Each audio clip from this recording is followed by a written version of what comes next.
Have you ever said something in a moment of anger and regretted it immediately after? Maybe it was a text you fired off too quickly, a sarcastic remark you didn't mean, or a tone you used with someone you love, and you could almost see the hurt in their eyes as the words left your mouth. And yet, the damage was done. You couldn't pull it back, all because you didn't pause for 3 seconds. We don't often think about it, but the space between stimulus and response, that tiny gap is where peace is either protected or destroyed.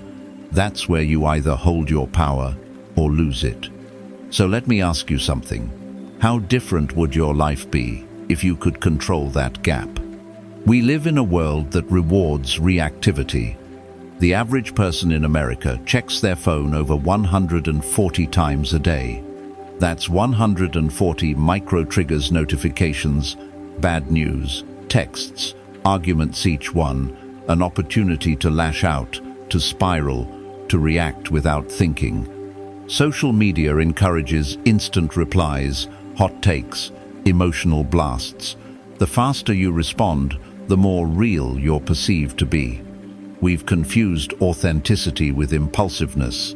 But in the background of this high-speed emotional economy, more people are burning out, breaking down, and saying things they can't unsay. The modern misunderstanding is simple. We've been told that reacting quickly is a sign of strength. But the truth, reacting without control is not strength. It's slavery. Slavery to our emotions. Slavery to external circumstances. The Stoics saw this clearly centuries ago, and they offered a radical solution that still holds up today.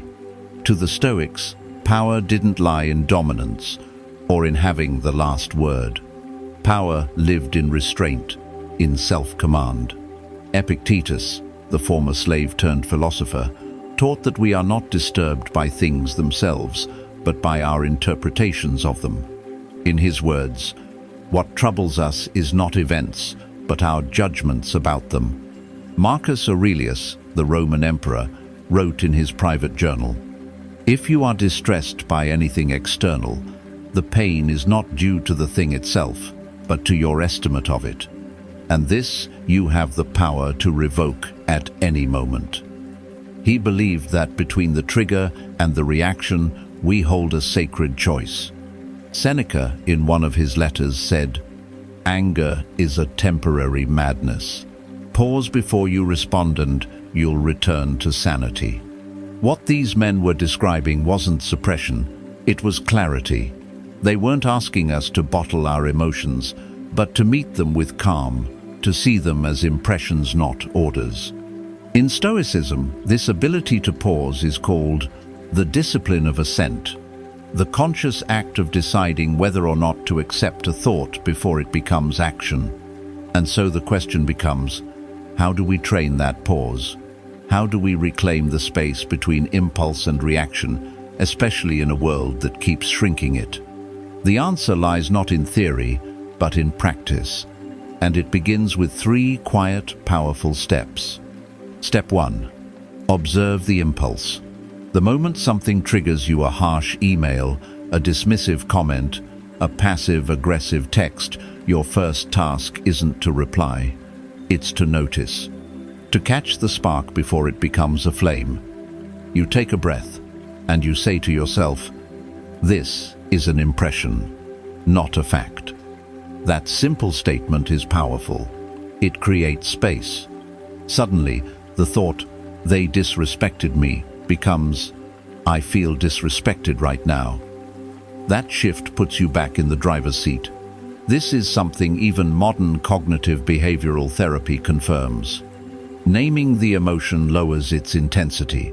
It separates you from it. You're no longer drowning in it, you're observing it. From here, we move to the second step. Step 2. Delay the reaction. This is the part that feels unnatural because it is. Every instinct in your nervous system is screaming for release. Fight, flight, fire back. But this is precisely where growth lives. You must break the automatic loop. You can do this by stepping away, drink water, Count backward from 10. Walk outside. Anything that interrupts the pattern. The Stoics believe that impulse without inspection is weakness, but even 5 seconds, 5 deep breaths can give your rational mind a chance to come online. The science supports this too. Reactivity comes from the amygdalate primal part of the brain. But when we delay, we activate the prefrontal cortex, the part of the brain responsible for decision-making, empathy, and values. In that delay, we don't just calm down, we elevate ourselves. And then comes step 3, respond with character. This is the Stoic difference. We don't just hold back for the sake of silence, we respond from who we want to be. The guiding question becomes, what would the strongest version of me do in this moment? Or even simpler, what would a wise person say here? Sometimes the answer is silence. Sometimes it's humor. Sometimes it's a calm, firm boundary. But what matters most is that your response is chosen, not forced by your emotions. Marcus Aurelius once wrote, "Kindness is invincible if it is sincere." Imagine that. Calmness, not control. Kindness, not passivity, but intentional action rooted in strength. That's what it means to reflect before you react. Now this sounds simple, and it is, but it's not easy. So let's see how it looks in real life. There's a story about a young CEO, brilliant, visionary, and volatile. In the early years of building his company, his intelligence was unmatched, but so was his temper.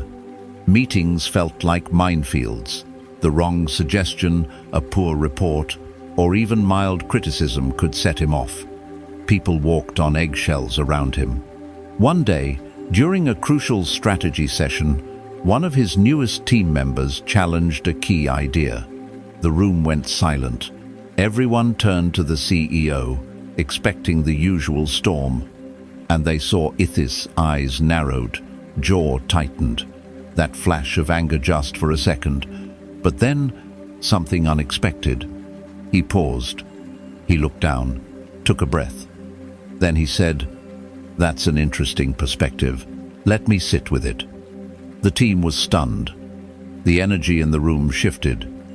The meeting went on. And in the days after, people began to speak up more.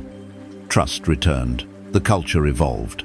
Later, in a private interview, the CEO shared what changed. "I started writing one line in my journal every morning. Pause before reply." It sounds small, but it changed everything. He didn't lose his edge. He gained command. Because that pause, that quiet 3 seconds, wasn't weakness. It was power. It was leadership. It was self-respect. You can't control what others say. You can't control what the world throws at you. But you can control how you respond. That's where your strength lives. That's where your peace is born. So here's your 24-hour challenge. The next time you feel triggered, pause. Just 5 seconds. Take one deep breath. Observe the emotion. Ask yourself, what would the best version of me do right now? And then do that. If this message resonates with you, if you're ready to build inner strength, not through aggression, but through calm, focused control, subscribe to this channel. Here at Stillness Forge, we believe true power is forged in quiet moments, in restraint, in wisdom, and in the decision to pause when everything in you wants to react. Let us know in the comments. What's one time you wish you had paused just for a second before reacting? We'll see you in the next one. Stay calm, stay powerful, stay grounded.